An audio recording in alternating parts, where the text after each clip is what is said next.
Kepala Desa Duren, Kecamatan Kelari di Karawang, Jawa Barat mengamuk atau marah kepada petugas rumah sakit swasta di wilayah Kecamatan Kelari karena diduga menelantarkan warganya yang sakit.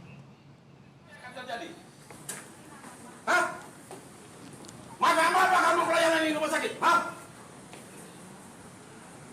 Ayo kamu. Kepala Desa Duren, Kecamatan Kelari, Kabupaten Karawang, Jawa Barat, Abdul Halim menggebrak tempat tidur pasien karena kecewa pelayanan rumah sakit yang sempat menelantarkan warganya saat dirawat ke rumah sakit. Seusai viral, polisi melakukan mediasi persoalan kades dan pihak rumah sakit.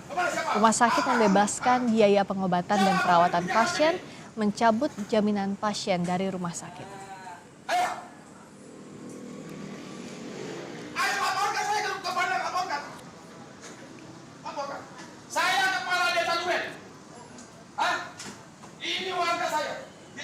Dan melihat ketidakpuasan dari kepala desa terhadap pelayanan rumah sakit. Sementara rumah sakit sendiri sudah maksimal sesuai dengan SOP rumah sakit sudah dilaksanakan.